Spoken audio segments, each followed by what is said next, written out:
ಮನೆಗೊಂದು ಗ್ರಂಥಾಲಯ. ಈ ಮನೆಗೊಂದು ಗ್ರಂಥಾಲಯ ಅನ್ನುವುದನ್ನು ನಾವು ಕೇವಲ ಮನೆಗಳಲ್ಲಿ ಮಾಡ್ತಾ ಇಲ್ಲ, 1,00,000 ಮನೆಗಳಲ್ಲಿ ಮಾಡ್ತಾ ಇದ್ದೀವಿ.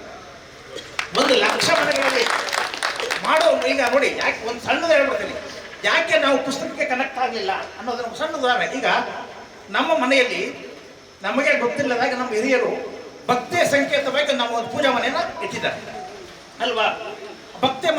ಭಕ್ತಿಯ ಸಂಕೇತವಾಗಿ ಪೂಜಾ ಮನೆ ಇದೆ.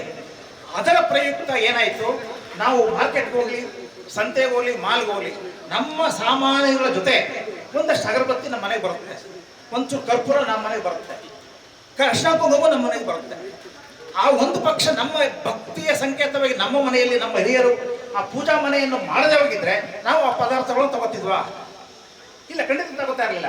ಆ ದುಡ್ಡನ್ನು ಬೇರೆ ಬಳಸ್ತಾ ಇದ್ವಿ. ಹಾಗೆ ನಾವು ಮಾರ್ಕೆಟ್ಗೆ ಹೋದಾಗ ಅಗರಬತ್ತಿ ತೆಗೆದುಕೊಳ್ಳುವ, ಕರ್ಪೂರ ತೆಗೆದುಕೊಳ್ಳುವ, ನಾವು ಪಕ್ಕದಲ್ಲೇ ಒಂದು ಪುಸ್ತಕದ ಅಂಗಡಿ ಇರುತ್ತೆ, ಪುಸ್ತಕದ ಮೇಳ ಇರುತ್ತೆ, ಅಲ್ಲಿಗೆ ನಾವು ತಲೆನೂ ಹಾಕಲ್ಲ. ಒಂದ್ ಪಕ್ಷ ನಮ್ಮ ಮಕ್ಕಳು ಹೋದ್ರು ಹೇಳ್ಕೊ ಬರ್ತೀವಿ, ಟೈಮ್ ಇಲ್ಲ ಬಾರೋ ಆಮೇಲೆ ಅಂತ.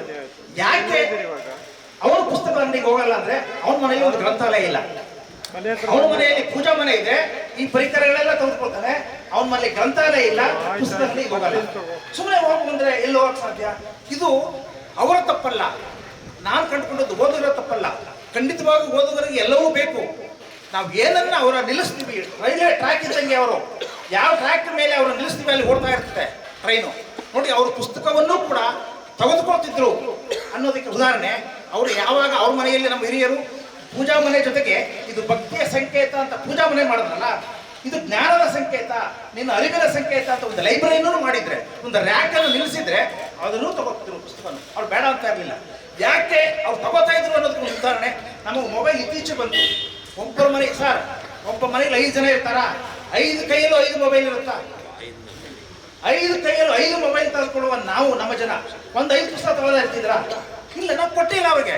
ಅವ್ರು ಎಲ್ಲಿ ಇರಿಸಿದ್ವು ಅಲ್ಲಿ. ಅದ್ರ ಪ್ರಯುಕ್ತ ಏನಾಯ್ತು, ಒಬ್ಬ ಅಗರಬತ್ತಿ, ನಮಗೆ ಗೊತ್ತಿದ್ದಾಗಿ ಒಬ್ಬ ಅಗರಬತ್ತಿ ಮಾಲೀಕ ಕೋಟ್ಯಾಧಿಪತಿ ಆದ ಸರ್, ಒಬ್ಬ ಕರ್ಪೂರದ ಮಾಲೀಕ ಕೋಟ್ಯಾಧಿಪತಿ ಆದ, ಒಬ್ಬ ಅರಿಶಿನ ಕುಂಕುಮದ ಮಾಲೀಕ ಕೋಟ್ಯಾಧಿಪತಿ ಆದ. ಆದ್ರೆ ಒಬ್ಬ ಲೇಖಕ ಏನಾದ, ಒಬ್ಬ ಪ್ರಕಾಶಕ ಏನಾದ?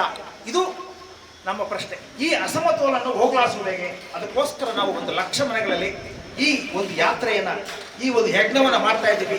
ಅದ್ಭುತವಾದ ಪ್ರತಿಕ್ರಿಯೆ ಸಿಗ್ತಾ ಇದೆ.